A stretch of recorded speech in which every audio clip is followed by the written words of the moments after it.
বাবা মার অমতে প্রেম করে অন্য ধর্মের ছেলের সঙ্গে বিয়ে করেছে মেয়ে, তাই মেয়ের এমন ব্যবহার মেনে নিতে পারেনি পরিবার। অবশেষে মেয়ে বেঁচে থাকতেই সেই মেয়ের শ্রাদ্ধ অনুষ্ঠান পালন করল বাবা। আজকে স্বপ্ন যে ভেঙে গেছে অন্য পরিবারের সাথে, যা আমরা মেনে নিতে পারিনি, ওর জন্য আজকে ওর শ্রাদ্ধ কর্মক্রিয়া করলাম।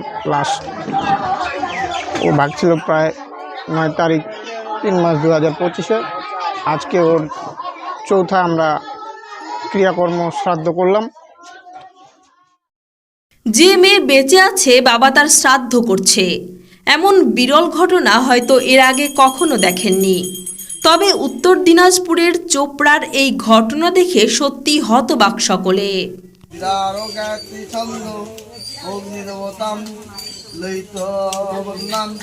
ওম শান্তি কর্মণে বিনিয়োগ ওম ব্রহ্মায় স্বাহা।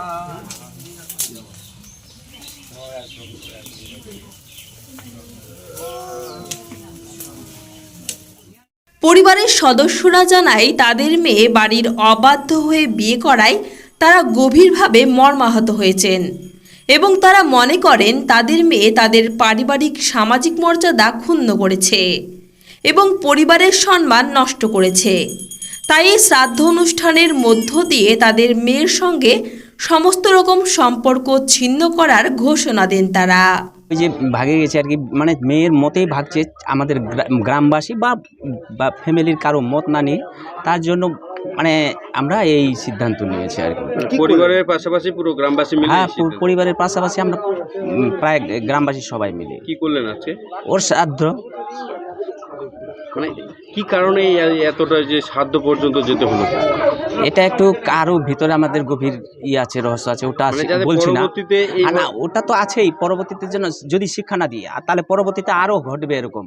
কিন্তু ওই যে বললেন যে কি কারণে, কারণটা বলছি না আর কি, কোন মতে গেছে ওইটা বলছি না আর কি। তবে এই ঘটনায় একটা জিনিস স্পষ্ট, যেটা তিনি এড়িয়ে যেতে চাইছেন। বাড়ির মেয়ে অন্য ধর্মের ছেলের সঙ্গে পালিয়ে বিয়ে করাই হলো প্রধান সমস্যা, যেটা মেনে নিতে পারছে না পরিবার। এবং গ্রামের অন্য কোনো মেয়ে যেন এর সাহস আর না দেখায়, সেজন্য তারা এমন কাজ করেছে। এ বিষয়ে আপনাদের মতামত কি অবশ্যই কমেন্ট করে জানান। Desk report, BTTV. ওই শিক্ষাটার জন্যই আরও বেশি করে কেন গেছে। আরও ওরকম যদি যায় তাহলে সমাজ যদি না মানে, গ্রাম মানে ফ্যামিলি মানছি না আমরা, প্লাস সমাজও মানছে না, তাহলে কীরকম পর্যায়ে গেছে। তার জন্য বাধ্য হয়েছে এরকম করতে, যেন পরবর্তীতে আর কোনো মেয়ে শিক্ষা হয় যেন না করে। কেন